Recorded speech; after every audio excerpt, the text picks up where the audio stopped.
वन्दितु सर्वसिद्धे ध्रुवमचलमनोवमं गदिं पते वोच्छामि समयपाहुड मीनमोऽसुधकेवलीभणिदम् नमः समयसाराय स्वानुभूत्या चकासते चित्स्वभावाय भावाय सर्वभावान्तरच्छिदे अनन्तधर्मणस्तत्त्वं पश्यन्ति प्रत्यगात्मनः अनेकान्तमयी मूर्तिर्नित्यमेव प्रकाशिता।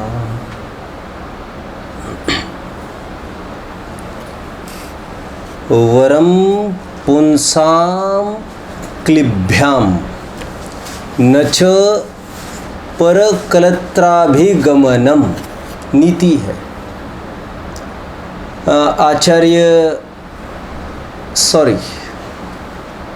पंडित सोमदेव सूरी, क्या कहा मैंने? आचार्य को हटाकर पंडित बोला। बहुत जन सोमदेव को मुनि समझते हैं सूरी लगाने के पीछे, लेकिन ऐसा है नहीं, क्योंकि सूरी का अर्थ एक्सपर्ट होता है और स्वयं पंडित आशाधर जी ने सोमदेव को पंडित विद्वान कहकर ही पुकारा है। एनीवे, सोमदेव सूरी ने एक प्रश्न पूछा है कि एक तरफ नपुंसक खड़ा है और एक तरफ परस्त्री सेवी खड़ा है और आपको अच्छे का चुनाव करना है, कैसे करेंगे आप? अच्छे का चुनाव कैसे करेंगे आप? क्या रिजल्ट है आपका? एक तरफ नपुंसक है और एक तरफ परस्त्री सेवी। वे कदाचित बख्शे जा सकते हैं। मैंने कहा था जिनकी किस्मत खराब हो लेकिन वे कदापि नहीं बख्शे जा सकते जिनकी नीयत खराब हो। नपुंसक की तो किस्मत खराब है। मैं ये नहीं कह रहा हूँ कि उनका नीयत बहुत अच्छी रहती है अवदेक भाव अकॉर्डिंग टू दैट चलेगा ही, लेकिन परस्त्री सेवी की तो कोई किस्मत की बात नहीं है, इसकी तो नियत ही बेकार है। इसलिए आचार्य सोमदेव सूरी ये कहते हैं, विद्वान सोमदेव सूरी ये कहते हैं, वरम पुंसाम क्लिभ्याम, कि किसी जीव के नपुंसक होना बेहतर है, लेकिन न च परकलत्रादिगमनम, लेकिन परस्त्री सेवनपना, परस्त्री सेवीपना कदापि अच्छा नहीं। सामाजिक बहिष्कार परस्त्री सेवियों का होगा। नपुंसकों को अच्छी दृष्टि से नहीं देखा जाता, लेकिन उनका कोई बहिष्कार नहीं किया गया है, अपशगुन उनको भी माना है। सो तो परस्त्री सेवी वालों के भी हाथ से ना ही भगवान का प्रक्षाल संभव है और ना ही आहार दान। जो नपुंसकों से संभव नहीं है, सो तो परस्त्री सेवियों से भी संभव नहीं है ठीक है ना? नपुंसक भी आहार दान नहीं दे सकता भाई साहब। शायद आप उसको सोच रहे होंगे, इसलिए मैंने इस बात को क्लियर किया। क्योंकि नपुंसक के विचारधारा इतनी अस्थिर रहती है, मैं अभी बहुत उसको खोलने का समय अनुमति नहीं देता। वैसे नपुंसक आहार दान नहीं दे सकता, 5 महीने के ऊपर की गर्भवती आहार दान नहीं दे सकती, जिसका भी छोटा बच्चा है 1-2 साल के अंदर का वो आहार नहीं दे सकती, जो अंगहीन हो वो आहार नहीं दे सकता, आदि आदि बहुत सारे क्राइटेरिया कहे। क्योंकि इतनी चंचलता होती है नपुंसकों के, उनका वैसा भक्ति भाव हो ही नहीं सकता। कैसा विचार कब आ जाए उनका कुछ कह नहीं सकते। एनीवे, बात कहाँ तक खड़ी है? आचार्य देव कहते हैं परस्त्री सेवियों से नपुंसक होना भला। अब वस्तु स्वरूप विचारो जरा। वस्तु स्वरूप तो वैसे ही ये कहता है कि आत्मा स्वभावतः नपुंसक है। नपुंसक मतलब, नपुंसक का तात्पर्य वेद के अर्थ में नहीं, निष्क्रियता के अर्थ में लेना चाहिए। पर द्रव्य को भोगने के लिए सदा नपुंसक है, क्योंकि आत्मा निर्वेद स्वरूपी है। अलिंग गहनम, बाह्य किसी भी चिन्हों के द्वारा आत्मा को ग्रहण नहीं किया जा सकता। पुरुष, स्त्री और नपुंसक ये जो चिन्ह है उसके द्वारा आत्मा को नहीं पकड़ा जाता। अलिंग ग्रहण, अलिंग ग्रहण, अलिंग ग्रहण का एक अर्थ ये भी किया आचार्य ने टीका में कि पुरुष, स्त्री, नपुंसक के माध्यम से, इन लिंगों के माध्यम से आत्मा पकड़ में नहीं आता। आत्मा निर्वेद स्वरूपी है। एक स्वतंत्र गाथा लिखी नियम सार में, निर्वेद ऐसे शब्द का प्रयोग आत्मा के लिए स्वयं कुंकुम स्वामी ने किया है। कहाँ तक खड़ा हूँ मैं ये कह रहा हूँ कि अध्यात्म ये कहता है कि आत्मा तो स्वभावगत ही नपुंसक है, पर द्रव्य को भोगने में सक्षम ही नहीं है, छूने में ही सक्षम नहीं है, क्योंकि अरसमरूवम गंधम, स्पर्श रस आदि से ही रहित है, तो आखिर वो भोगेगा कैसे? पर द्रव्य को भोग ही नहीं सकता, नपुंसक है। आत्मानुशासन में इसीलिए बहुत अच्छी बात कही है। गुणभद्र स्वामी यह फरमाते हैं कि जैसे कोई स्त्री और पुरुष भोग कर रहे हो, नपुंसक उनको छिप छिप कर देख कर खुश होता है, तो यह समझ में नहीं आता नपुंसक को खुश होने में उसको क्या मिल रहा है। वो भोक्ता भोग्य तो दोनों सामने खड़े हैं, उनको कुछ मिलता होगा तो मिलता होगा, लेकिन नपुंसक को क्या मिल रहा है? उदाहरण देकर सिद्धांत क्या किया? सिद्धांत ये लिया, एक पुद्गल पुग्गल पुग्गल का खेल चल रहा है, एक पुद्गल दूसरे पुद्गल के साथ रमण कर रहा है, तो उसमें आत्मा को क्या मिलता है? सब काल्पनिक सुख है। कल्पना कल्पना, जैसे नपुंसक है वो न भोगता हुआ भी व्यर्थ ही अन्य के भोगते हुए को देखकर सुख मानता है, उसी प्रकार आत्मा स्वयं अभोक्ता स्वरूपी होने पर भी, वेद्य वेदक संबंध पर के साथ नहीं होने पर भी व्यर्थ ही क्यों ब्रह्मना में सुख मानता है? आत्मानुशासन में प्रश्न उठाया है। एक महत्वपूर्ण सूत्र समय सार में भी आया। आत्मा अथवा विकल्प पर के लिए निरर्थक है, स्वयं के लिए पूर्णतया सार्थक है। फिर से विकल्प पर के लिए पूर्णतया निरर्थक, विकल्प स्वयं के लिए पूर्णतया सार्थक। इसका अर्थ कल मैंने दूसरी भाषा में बोला था। मैं ये कह रहा था, कार्य विकल्पों से नहीं होता, मूर्ख यो ही बोझा ढोता। जैसे कौवे के कोसने से ढोर नहीं मरा करते, और ऐसा होता तब तो सब लाशें दिखती। ठीक उसी प्रकार आत्मा के किसी विकल्प से बाह्य कार्य उसके अनुसार नहीं हो सकते पर द्रव्य के। फिर से विकल्प पर के लिए निरर्थक है। पर के लिए निरर्थक है मतलब हमने ये विकल्प किया, मैंने ये विकल्प किया, ये इतने जन ये इनको सम्यक तो हो जाए, ये इतने जन जो धर्म से विमुख है वे धर्म के सन्मुख हो जाए, भावना अच्छी भाई। लेकिन मेरा विकल्प उनके लिए बोलो निरर्थक है, मेरा किया हुआ विकल्प उनके लिए पूर्णतया निरर्थक है और मेरे लिए पूर्णतया सार्थक। कैसे सार्थक? सार्थक का तात्पर्य यहाँ पर प्रयोजनभूत, अपना अपना अर्थ क्रिया कारित्व कराने के लिए सक्षम है, अपना प्रयोजनभूत कार्य करेगा। अपना प्रयोजनभूत कार्य क्या करेगा विकल्प? दूसरों को सुधार का भाव किया अभी के उदाहरण में, वैसे अन्यत्र उदाहरण लेते तो बिगाड़ने का भाव। विकल्प कुछ भी हो, सामने वाले का बिगाड़ सुधार तो नहीं कर पाएगा, निरर्थक है पर के लिए हमारे विकल्प, लेकिन हमारे लिए पूरे सार्थक है। मतलब जो भाव हम करते हैं उसका फल हमें मिलेगा जरूर, मिलेगा जरूर। लाइन को फिर से रिपीट करेंगे भाई साहब? करिए रिपीट फिर से लाइन को।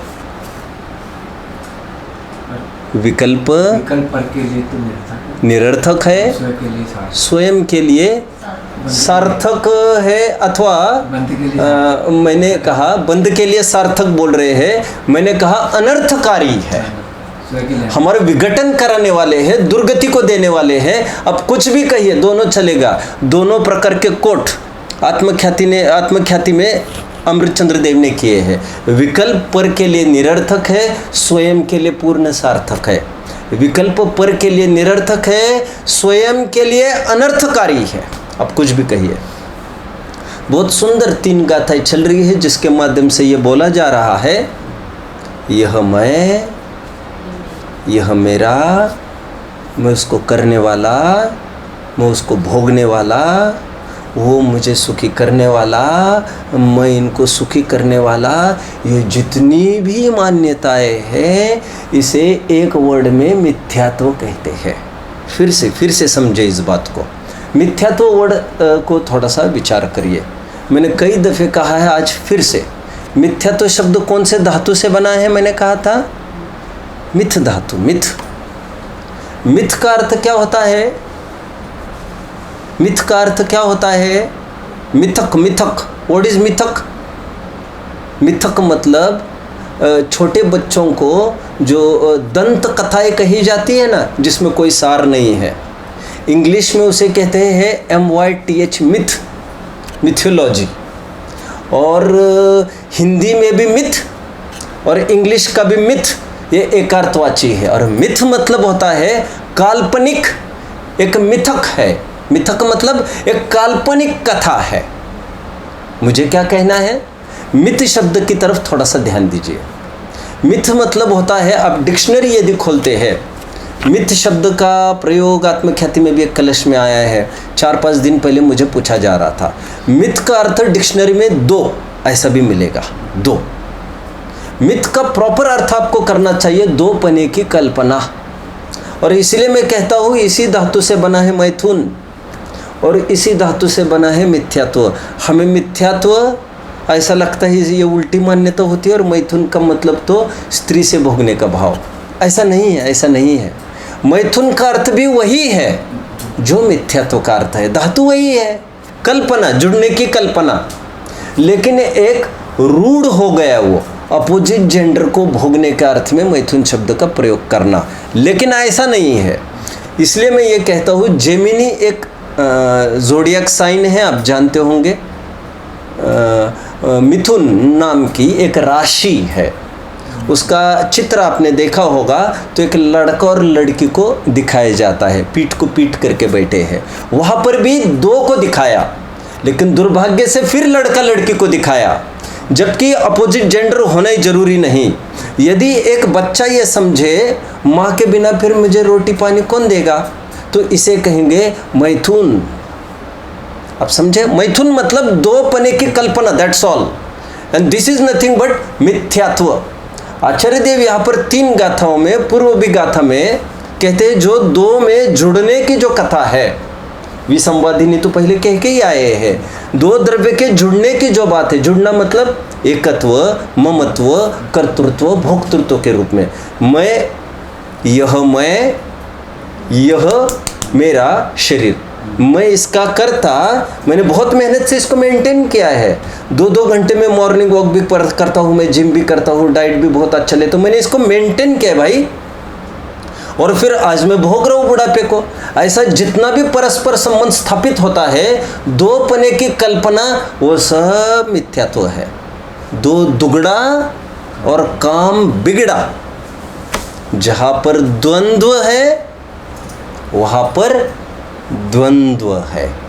फिर से, जहाँ पर द्वंद्व, 2 पने की कल्पना है, वहाँ पर द्वंद्व है, क्लेश है। द्वंद्व के 2 अर्थ मैंने किए। आचार्य देव यहाँ पर कह रहे हैं 2 द्रव्य में यह मैं और यह मेरा। उपलक्षण से आपको क्या लगाना है? मैं इसका कर्ता, मैं इसका भोक्ता। उपलक्षण से मतलब, क्योंकि जीव जीवाधिकार है, कर्ता कर्म है नहीं, इसलिए एकत्व ममत्व की तरफ से बात कर रहे हैं। लगाना आपको सभी नियम है।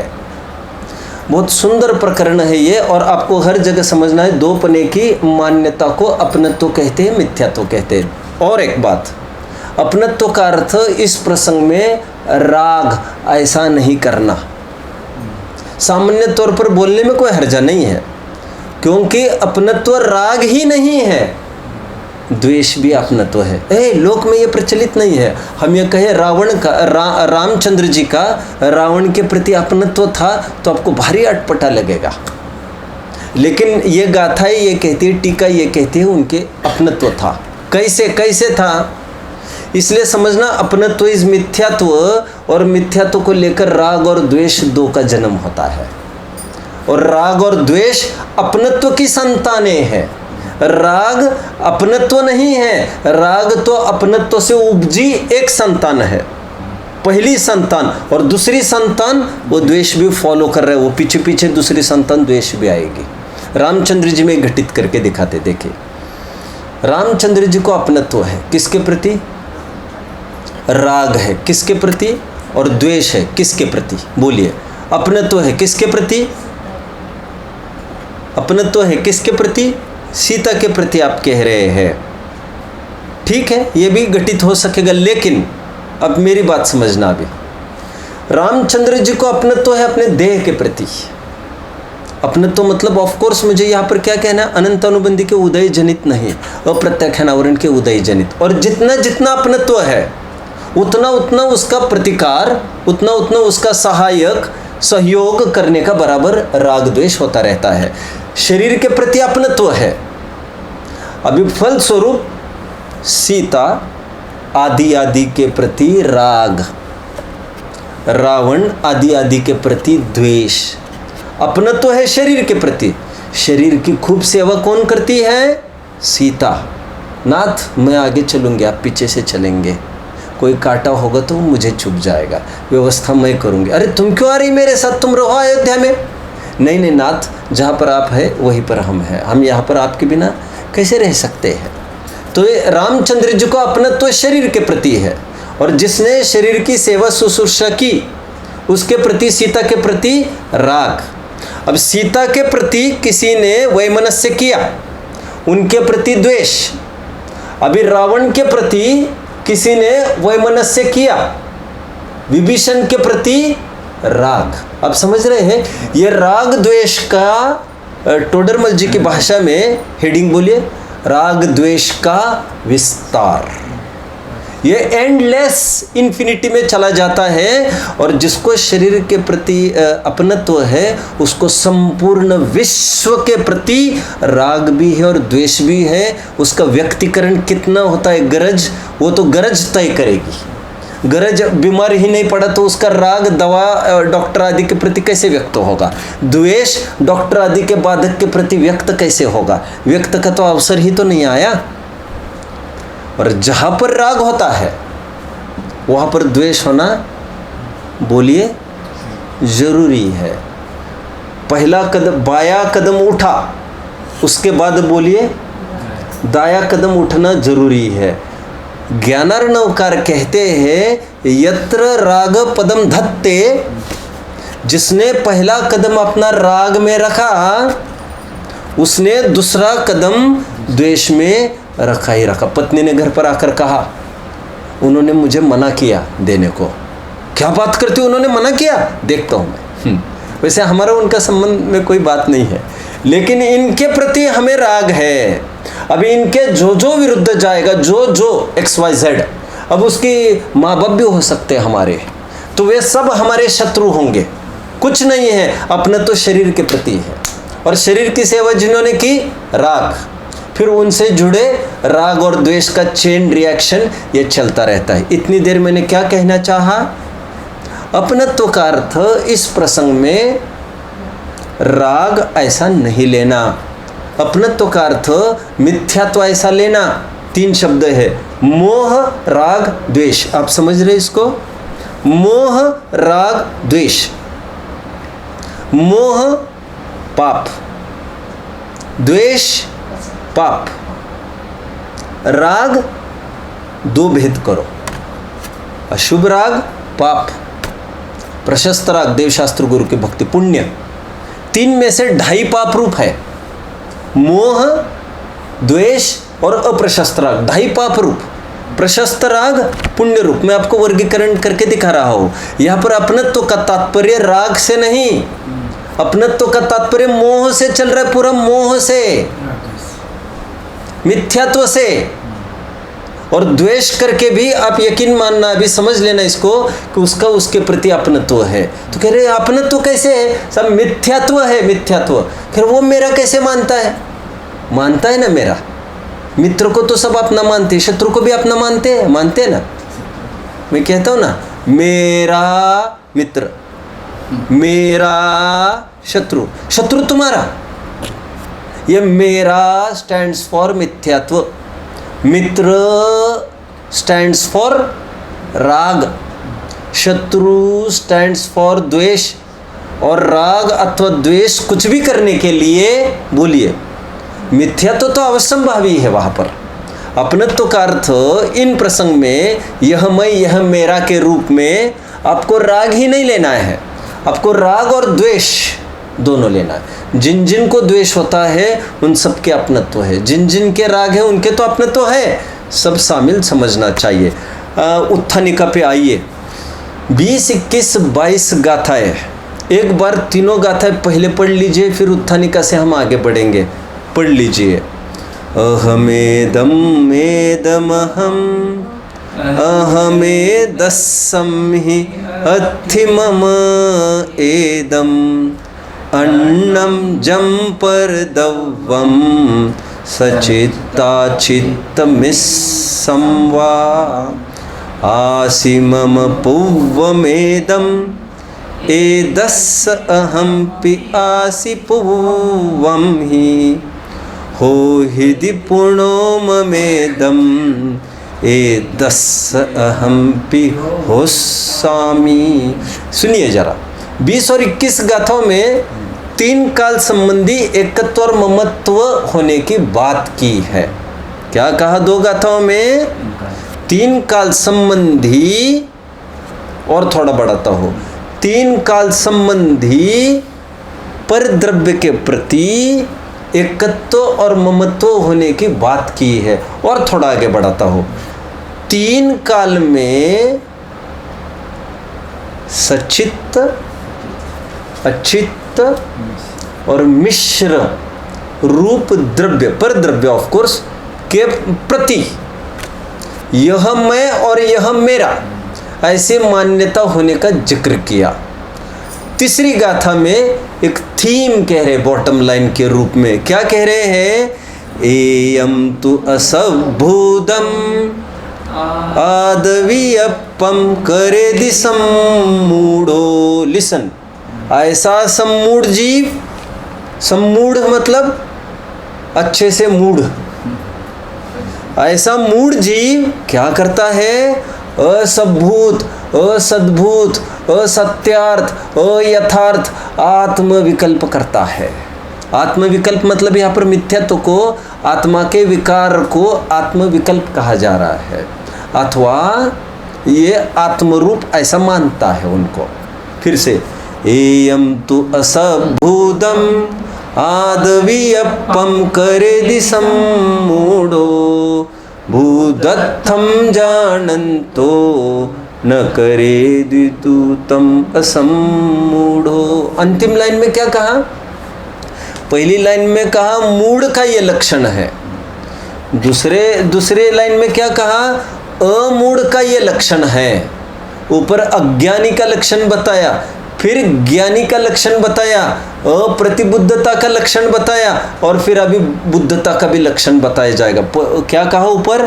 क्या कहा कि ये सब असत्यार्थ आत्मविकल्प करने वाला, यह मैं और ये मेरे करने वाला, यह मूढ़ बहिरात्मा मिथ्या दृष्टि जीव है। और तद्विपरीत जो भूतार्थ मानता है और भूतार्थ जानता है, किसको? अपने को भी और पर को भी।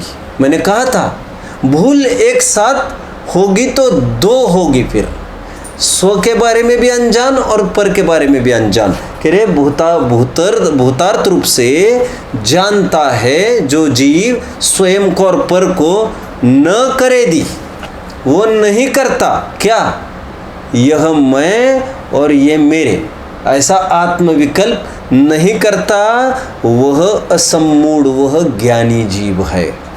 उत्थानिका देखिए आगे, उत्थानिका। अभी शिष्य प्रश्न करता है कि अप्रतिबुद्ध को कैसे पहचाना जा सकता है, उसका चिन्ह बताइए। उसके उत्तर स्वरूप 3 गाथाएं कहते हैं। देखिए गाथा में और उत्थानिका में क्या आपको फर्क समझ में आ रहा है, कोई बताएगा मुझे? जल्दी थोड़ा लगाओ, दिमाग लगाओ और मुझे बताओ। अभी आपके सामने तो तीनों गाथाओं का अर्थ किया और मैंने उत्थानिका तो सिंपल है, क्या विशेषता रही बताइए? गाथा में अज्ञानी तथा ज्ञानी दोनों का लक्षण आया। उत्थानिका में अज्ञानी के लक्षण की बात करते हैं, हालांकि टीका में अज्ञानी के साथ साथ ज्ञानी की भी चर्चा करेंगे। वो तो पूर्व गाथा की टीका में भी कर चुके थे, लेकिन उत्थानिका एक शॉर्ट में लिख दी है इन्होंने। इतना बात समझ में आई। अभी और एक बात समझिए, चिन्ह, ज्ञानी का चिन्ह क्या है? अमुक जीव ज्ञानी है, इसका चिन्ह आप बताएंगे भाई साहब? ज्ञानी की क्या पहचान है? ज्ञानी, हाँ ये ज्ञानी है। ज्ञानी है मतलब अमुक व्यक्ति ज्ञानी है, ज्ञानी मतलब कुछ एक चिन्ह बताइए ज्ञानी का। जो टोपी पहनते हैं, वो कुर्ता पजामा पहनते हैं, ठीक है। अब आप देखिए, मैंने थोड़े टाइम पहले कहा था, चरणान योग को यदि पूछा जाए ज्ञानी का लक्षण बताइए, तो क्या बताएगा चरणान योग? वो ये कहेगा कि सच्चे देव शास्त्र गुरु को जानता है। और क्या कह सकता है? ज्ञान परक है ना, इसलिए चारों अनुयोग को बराबर जानने वाला सम्यक ज्ञानी है। आत्मज्ञानी, हाँ आत्मज्ञानी भी है चरणन योग को, क्योंकि आत्मा का जैसा स्वरूप का है वैसा बराबर जानता है वो। जब आगम को जानता है तो आगम में आई हुई एक एक बात भी तो जानता है ना वो। चरणन योग का ज्ञानी कौन? जो पानी छानता है, अबक्ष बक्षण नहीं करता, चरणन योग का ज्ञानी है। अच्छा, प्रथमन योग का ज्ञानी कौन? जो भगवान आदि जिनको कहे गए। अब तो प्रथमन योग का ज्ञानी ऐसे भी कह सकते हैं कि वो पुरुरवा भील को भी ज्ञानी कह दे, आदि आदि, ये सब प्रथमन योग के ज्ञानी है। आगे बढ़ते हैं। द्रव्यन योग का ज्ञानी कौन? द्रव्यन योग का ज्ञानी 7 तत्वों को जानने वाला द्रव्यन योग का ज्ञानी। द्रव्यन योग में भी अध्यात्म का ज्ञानी कौन? अध्यात्म के विषयों में ज्ञानी का लक्षण क्या बताया गया है? जिसको स्वसंवेदन हुआ है, यह मैं और ये मेरे, ऐसा आत्मविकल्प जिसका खत्म हो गया है इस गाथा की तरफ से। और गाथा की टीका की तरफ से मैंने क्या कहा? यह सब होगा स्वसंवेदन के बल से। जिसको स्वसंवेदन हुआ, अभी बात चल रही थी भेद विज्ञान, उपदेश या स्वयं से, भेद विज्ञान और भेद विज्ञान से बोलिए आत्मानुभूति, ये प्रोसेस चल रही थी। अभी स्वसंवेदन का जिक्र टीका में आपको मिलेगा। तो कहते हैं अध्यात्म में ज्ञानी अज्ञानी का लक्षण स्वसंवेदन की तरफ से होता है, ना कि पानी छानने न छानने की तरफ से। तो साहब तो पानी बिना छाने हो जाएगा स्वसंवेदन? हम पानी छानने के बारे में कुछ बोलते ही नहीं राजा। वो तो जहाँ पर जो आपको सुनना है वहीं पर जाकर सुनो। मैं हमेशा कहता हूँ, क्या खाना चाहिए, क्या पीना चाहिए, चरणन योग की खिड़की पर जाओ। यहाँ पर तो ये पूछो खाता भी है कि नहीं। द्रव्यन योग ये नहीं कहता क्या खाना चाहिए क्या पीना चाहिए। अध्यात्म द्रव्यन योग तो ये कहता है खाता ही नहीं, खा सकता है क्या, पहले ये पूछ, फिर आगे की बात करेंगे। यहाँ पर चिन्ह की बात की है और यहाँ पर आपको विचारना चाहिए, यदि चरणन योग में होता तो इस उत्थानिका की क्या गाथा बनती, यदि प्रथमन योग में होता तो क्या गाथा बनती, कर्णन योग में होता तो इसकी क्या गाथा बनती। चिन्ह क्या है ज्ञानी का? ये ज्ञानी हो गए, इसका चिन्ह क्या? कर्णन योग क्या बोलेगा? दर्शन मोह का क्षय क्षोभम उपशम, बराबर। मैं तो ये कहने वाला था 41 प्रकृतियों का निरोध, लेकिन ये तो और सिंपल हो गई बात। दर्शन मोह का क्षय, क्षय उपशम उपशम, ये ज्ञानी का लक्षण हो गया, अनिवार्य रूप का लक्षण। ऐसे चारों अनुयोगों ने बताए हुए ज्ञानी के तरह तरह के लक्षण हैं कि स्थूलता से सूक्ष्मता की ओर हमने सबके बात की, लेकिन चिन्ह के रूप में ये यहाँ पर ये मैं और ये मेरे ऐसे ज्ञानी का लक्षण दिया जा रहा है, ना कि कितने ग्रंथों का अध्ययन इससे ज्ञानी अज्ञानी का तय होगा। साहब आप तो ज्ञानी हो, लोक व्यवहार में ज्ञानी अधिक अध्ययनशील को कहते हैं, लेकिन यहाँ पर ऐसा नहीं है। उत्थानिका, अब शिष्य प्रश्न करता है कि अप्रतिबुद्ध को कैसे पहचाना जा सकता है, उसका चिन्ह बताइए। उसके उत्तर स्वरूप 3 गाथाएं कहते हैं। लेकिन भैया ये चिन्ह कुछ ऐसा बताया जाएगा जिसको लेकर तुम दुनिया को नापने जाओ, तो ऐसा दुनिया को नापने का चिन्ह नहीं है। देखिए 2 चिन्ह हुआ करते, 2 चिन्ह। एक तो स्वयं को पहचानने के लिए के होते हैं, और एक तो दुनिया को दिखाने के लिए। दिखाने के लिए मतलब दुनिया के देखने के लिए, ऐसा कहिए। फिर से मैं थोड़े दिन पहले एक उदाहरण दे रहा था, विवाहिता का क्या लक्षण है, उदाहरण में दे रहा था। मैंने ये कहा था कि जिसकी शादीशुदा का क्या लक्षण है, ये प्रश्न नहीं पूछा, क्योंकि शादीशुदा पुरुष का तो कोई लक्षण ही नहीं होता। कैसे पहचाने इसकी शादी भी हुई है कि नहीं।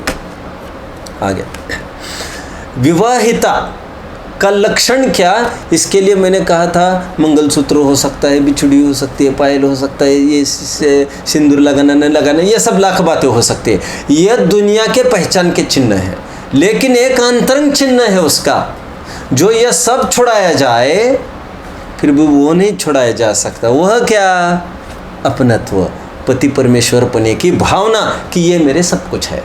एक अंतरंग लक्षण है जो दुनिया को नहीं दिख सकता, और दुनिया को लेना देना भी नहीं उसका। और एक लक्षण है जो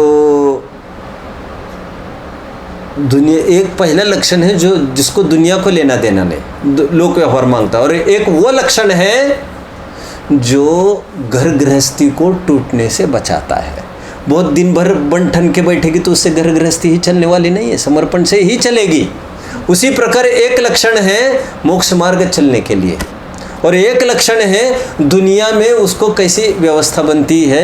ऐसा होता है ज्ञानी, ऐसा होता है ज्ञानी, लोक विरुद्ध काम नहीं करता, इस रूप में।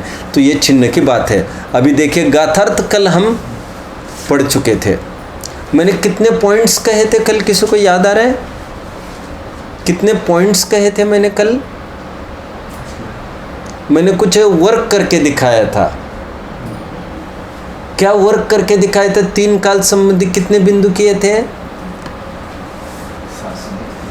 12। कितने? वर्तमान संबंधी 4, भूत संबंधी 4, भविष्य संबंधी 4, अपनी तरफ से 3 काल के 6, पर की तरफ से 3 काल के 6, ऐसे मिलके 12 कल किए थे। याद आ रहा है आपको? अभी विषय है सचित, अचित और मिश्र का। थोड़े जयसेन स्वामी का भी इसमें सहारा हम लेंगे। अभी देखिए यह कि टीका में क्या कहते हैं, हम टीका को थोड़ा सा पढ़ लेते हैं। पहले मैं एक उदाहरण देता हूँ, यहाँ पर थोड़ा सा ध्यान दीजिए। ये थोड़ा सा कंफ्यूजिंग जम्बलिंग लगेगा, मैं बोल के दिखाता हूँ, फिर यहाँ देखेंगे। किसी ने ऐसा विचार किया, ये आग है। क्या क्या बोल रहे हैं वो? ये आग है। और कुछ है सब इसके अलावा? और देखिए, और देखिए, और देखिए, कुछ है क्या? नहीं सब ये तो आग है, और कुछ भी नहीं है। हाँ यही तो बात है, यही तो बात है। और क्या है उसके साथ, कोई बताएगा मुझे? आग दिख रही है, उसके साथ और कुछ दिख रहा है आपको? हाँ क्या? हाँ ईंधन उसमें है। जहाज आग है। फिर से आप ऐसे कोयले को इमेजिन करिए जो ना बोरे का है, जो ना बोरे का है, और जो ना पूरा जला है, और जो ना अभी अभी जला है। फिर से आप उस कोयले को दिमाग में लीजिए जो ना बोरे का हो, जो ना अभी अभी जला हो, जो ना बुझकर राख हुआ हो। बीच की स्टेज का जलता हुआ लेना है। बीच की स्टेज मतलब लगभग जो सेकते हैं ना ठंड के दिनों में लोग, तो वो फ्लेम वाला नहीं होता है, फ्लेम पूरी निकल जाए, फिर जो रहता है वो अंगारे, जो आग रहती है वो आग और कोयला बराबर दिखता है, वो ऐसा होता है कि नहीं होता है? वो उदाहरण दिमाग में लो तो आपको उदाहरण समझ में आएगा। नहीं तो साफ साफ दिखेगा ये चीज़ जल रही है, आग है, और ये चीज़ है। ऐसा नहीं लेना उदाहरण। उदाहरण ये लीजिए जिसमें ईंधन, दाह्य और आग, अग्नि, दहन, इनमें कोई फर्क ही नहीं दिखे। तो कहते हैं आचार्य देव देखिए उदाहरण, ये क्या है? तो कोई ये कहते ये तो आग है। वो तो ठीक है कह रही है आग है, लेकिन आग ऐसी निराधार थोड़ी हुआ करती है। कहते वो ईंधन के बिना होती ही नहीं। कहते वहाँ पर दो चीज़ें हैं, ईंधन भी है और आग भी है स्वतंत्रता से। अच्छा, और एक प्रश्न आपको। आप लोग घर में रसोई करते हैं, वो कौन से आग का आप रोटी खाते हैं? वैसे आपका क्या बात है? कौन से आग? गैस वाली खाते हैं कि वो कंडे की आग वाला थोड़ी खाते हैं अपन लोग? नहीं, कौन से? गैस की आग वाला। हाँ, तो आचार्य देव ये कह रहे हैं, जो लोग ये कहते हैं कंडे की आग, जो ये कहते हैं पेट्रोल की आग, जो ये कहते हैं लकड़ी की आग, कोयले की आग, तो कहते हैं दो द्रव्य जब एक दूसरे रूप हो नहीं सकते, एक दूसरे के हो नहीं सकते, तो पहली भूल तो ये कि ये तुमने कहा ये अग्नि ही है, जबकि हम साफ साफ कह रहे हैं उसमें अग्नि भी है, ईंधन भी है, दो अलग अलग चीज़ें हैं। और यहाँ पर जब तुमने कहा ये ईंधन की आग है, ये कोयले की आग है, हम ये कह रहे नहीं, कोयला कोयले का है और आग आग की है। नहीं साहब, ये तो समझने में थोड़ा सा ऐसा अटपटा तो लग रहा है, थोड़ा सिर दर्द भी होएगा, माफ़ करना। आचार्यों का जो उदाहरण चलेगा आपको थोड़ा ऐसा लगेगा ईंधन अग्नि अग्नि अग्नि, ईंधन अग्नि ईंधन, टीका में दूसरा कुछ भी नहीं मिलेगा आपको। मैं तो उसको बहुत सरल और रोचक बनाने का प्रयास कर रहा हूँ। क्या दो भूल कर रहे हैं उसको, या तो दोनों को एक मानता है या तो दोनों को एक दूसरे रूप मानता है। कह रहे आचार्य देव कहते आइए हम तुमको प्रयोग करके दिखाते। कहते जो ईंधन है ना वो आग नहीं है, जो आग है वो ईंधन नहीं है। क्यों? यदि राजवार्तिक कार का उदाहरण, घास जलती है ऐसा बोल नहीं सकते आप। क्यों नहीं बोल सकते घास जलती है? क्योंकि जब जल रही है तब घास नहीं है, जब नहीं जल रही है जो घास है वो जलती नहीं है, और जो जल रहा है वो घास नहीं है। आप समझ रहे हैं ना मेरी बात को? मुझे क्या कहना है? जो लोक में कहते हैं क्या, आटा पीसने को कितना पैसा ले रहे हैं लोग, आटा पीसने को कितना पैसा ले रहे हैं? अरे भाई क्या बात कर रहा है, आटा पीसने को, और वो भी पैसा बेवकूफ़ बनाने के धंधे चल रहे हैं। अरे भाई, पीसे को आटा, जो पीसा जाता है उसको आटा कहते हैं, लेकिन उपचार का क्या काम है? कहते हैं गेहूँ पीसना है साहब हमको, आटा थोड़ी पीसा जाता है, लेकिन कहेंगे क्या, आटा पीसना। उसी प्रकार कहते हैं घास जलती है, ऋजु सूत्रने से यह काम नहीं चलेगा। गेहूँ पिसता, गेहूँ का आटा, ये ऋजु सूत्र से नहीं बोल सकते आप, क्योंकि गेहूँ का आटा ही नहीं होता है। जब गेहूँ है तब आटा नहीं है, जब आटा है तब गेहूँ नहीं है। दोनों हो तब तो हम बात करें। तो कह रहे नहीं सब देखो नहीं, नीचे आटा आ रही है, ऊपर गेहूँ है। अरे फिर बेवकूफ़ बना रहे क्या हमको? ये ऊपर की गेहूँ का आटा थोड़ी है, ये तो गेहूँ खत्म हो गया अभी। तो कौन सी गेहूँ का आटा है? हम तुम्हें पूछते कौन सी गेहूँ का आटा है, दिखाओ गेहूँ।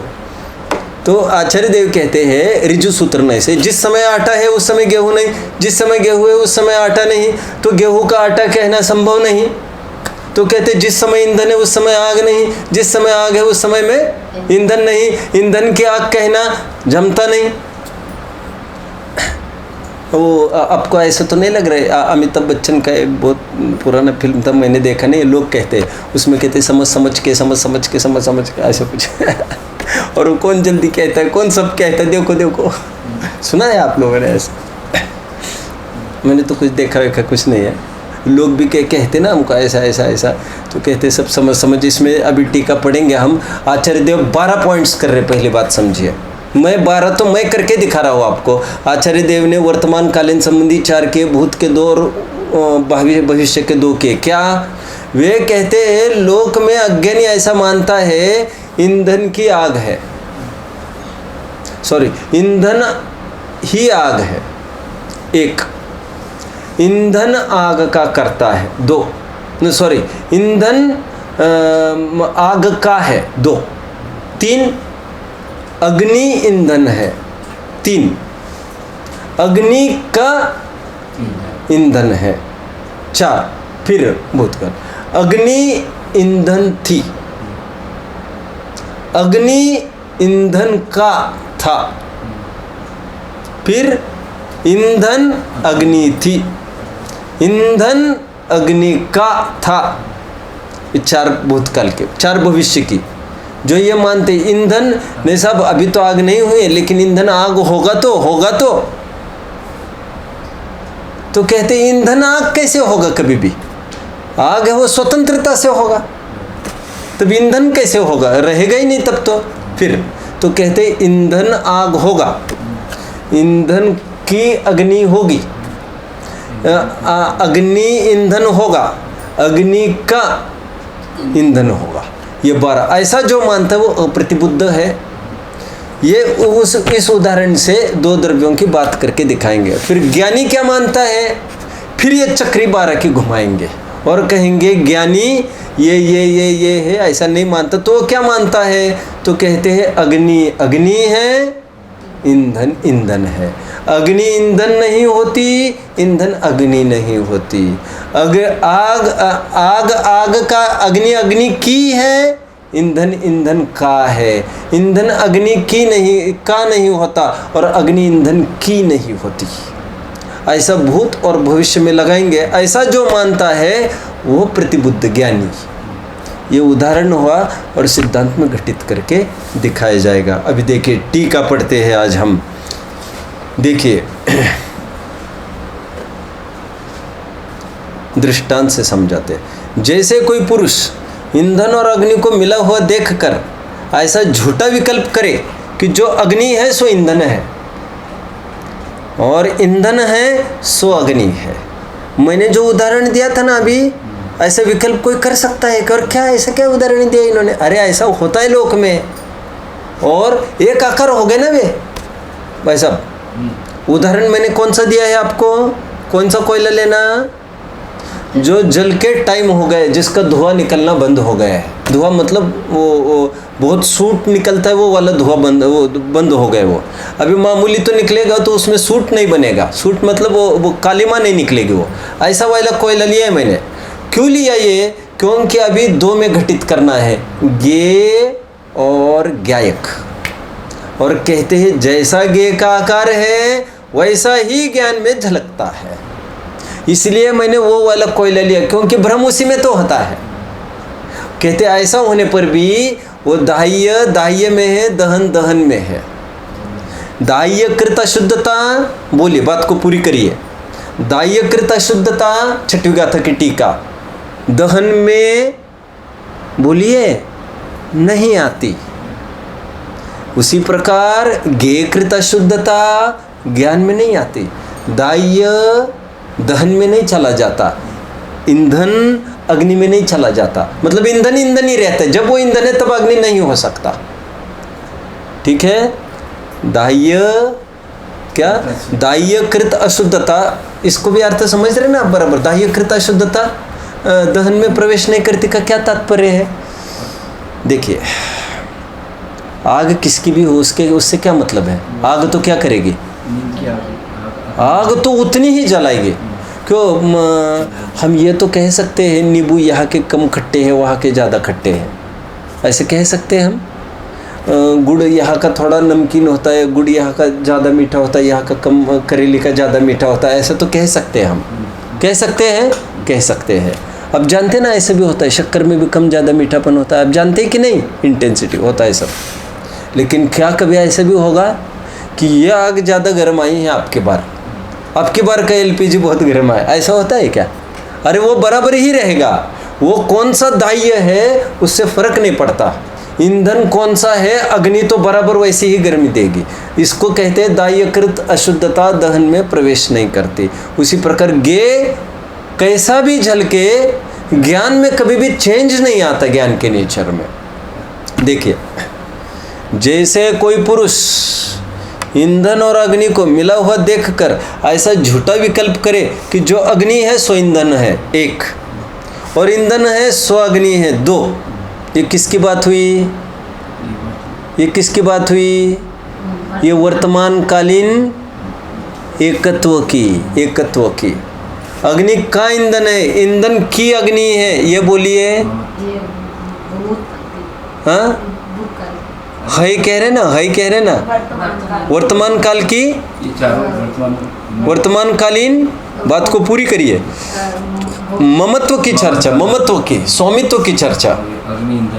अग्नि का ईंधन पहले था, भूतकाल। ईंधन की अग्नि पहले थी। अग्नि अभी देखे, इन्होंने एकत्व की बात यहाँ पर नहीं की। मैंने आपको सब कुछ ले लिया है, आपको थोड़ा कहा बहुत समझने की आदत चाहिए। अग्नि का ईंधन भविष्य में होगा, ईंधन की अग्नि भविष्य में होगी। इन 2 बातों में क्या है?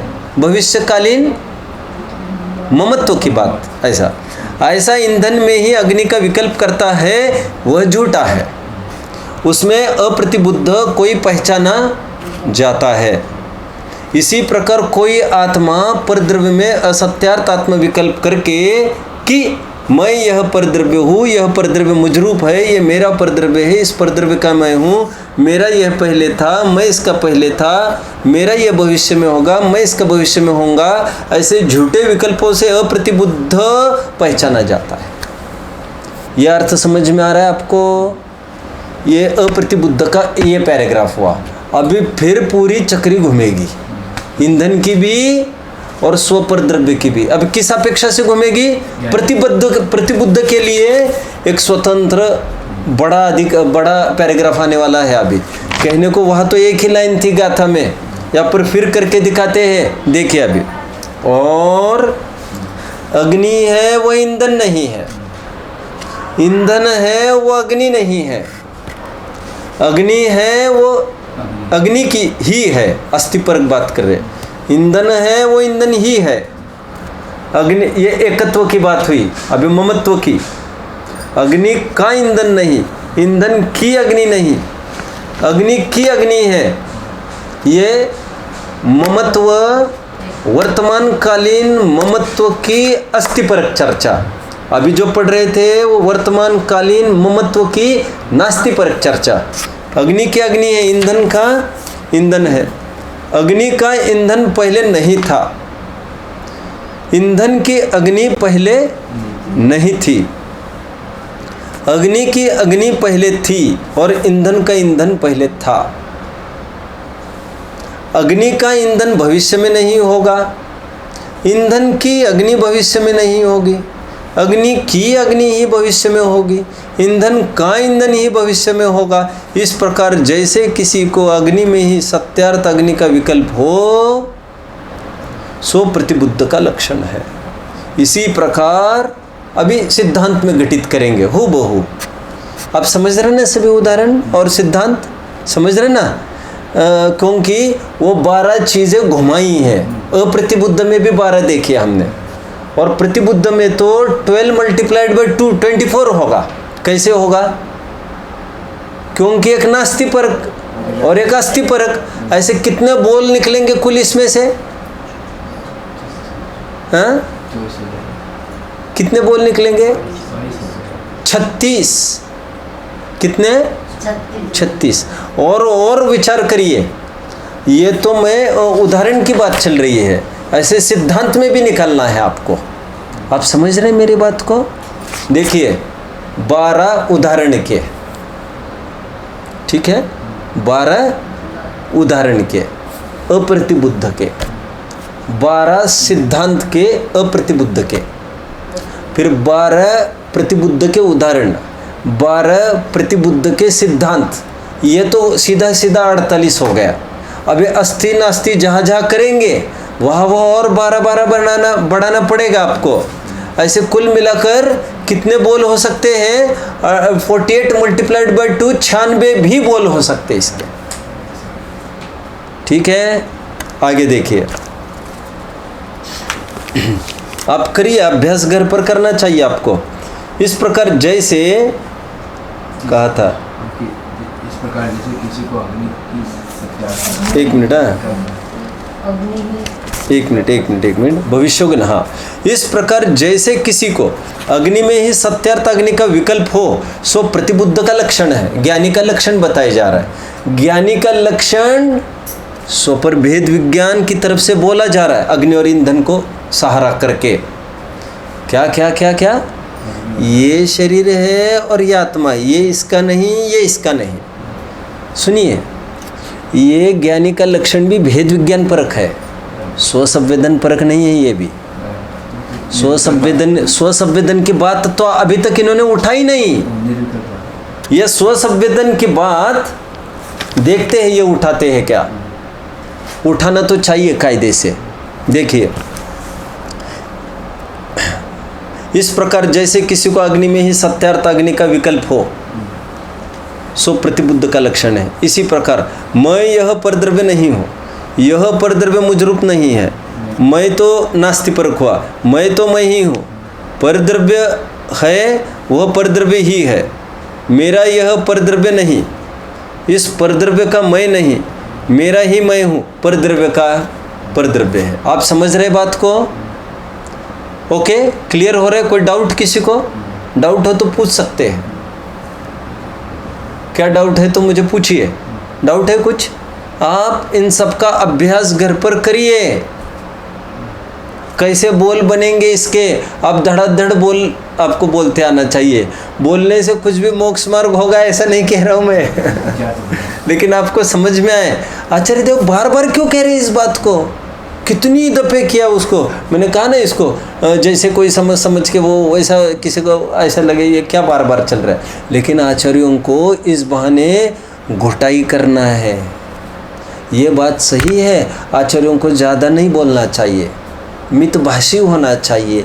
एक अक्षर भी घटता है तो पुत्र रत्न की प्राप्ति का उपाय होता है, लेकिन जहाँ पर उनको अपना काम निकालना है वहाँ पर प्रयोजन भूत में वो कितना ही कहे काम कराने के लिए, तो ना ही पिष्ट पेशन कहलाता है, ना ही पुनरुक्ति दोष उसमें आता है। अध्यात्म में बार बार उस चीज़ की घोटाई, भावना कहते हैं इसको, भावना, निरंतर उसकी भावना बहाना, ऐसा।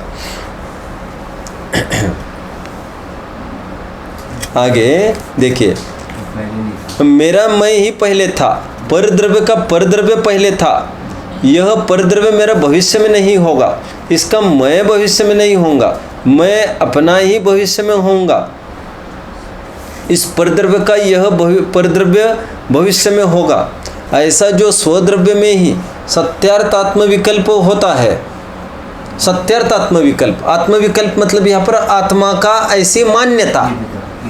अब यहाँ पर मिथ्यात्व की बात नहीं लेना, यहाँ पर सम्यक्त्व की बात लेना है। आत्मविकल्प मतलब आत्मा की ऐसी मान्यता। ऐसा जो स्वद्रव्य में ही सत्यार्थ आत्मविकल्प होता है, वह प्रतिबुद्ध ज्ञानी का लक्षण है। इससे ज्ञानी पहचाना जाता है। भावार्थ कल इस पर और थोड़ी बात करूंगा मैं, आज तो इसको पूरा पढ़ लेते हैं अपन। जो परद्रव्य में आत्मा का विकल्प करता है, आत्मा का विकल्प मतलब यह मैं, ऐसी मान्यता, वह तो अज्ञानी है। और जो अपने आत्मा को ही अपना मानता है वह ज्ञानी है। वह अग्नि ईंधन के दृष्टांत से दृढ़ किया, बार बार एक्सरसाइज कहते हैं इसे। क्या कहते हैं? बोलिए। एक्सरसाइज मतलब क्या होता है? अभ्यास, राइट। कोई व्यायाम की बात नहीं है यहाँ पर। एक्सरसाइज मतलब मैथमेटिक्स में होता है, एक प्रॉब्लम आपको सॉल्व करके दिखाया जाता है और 10-20 प्रॉब्लम आपको एक्सरसाइज के रूप में दिया जाता है। और ये रूल है मैथमेटिक्स का। आप जितना अभ्यास करेंगे, वैसे हर फील्ड का ये चीज़ है, आप जितना अभ्यास करेंगे उस चीज़ का, उतनी आपकी मास्टरी आती जाती है। हर चीज़ का एक नियम है। उसी प्रकार यहाँ पर अनेक जगह से लगा कर दिखाया। आपको चाहिए, आप शरीर के साथ, आप आपकी पत्नी पति के साथ, आपका लड़का लड़की के साथ, आप दादा दादी नाना नानी, जितने भी आपके सहयोग है, गाड़ी बंगला जितना भी आपके पास है, ऐसा सब घर पे लगाते जाइए। मतलब वो कोई पेपर वर्क नहीं, वो थिंकिंग वर्क, पूरा माइंड वर्क की बात कर रहा हूँ। ऐसा एक में घटित करके जाना, आशा।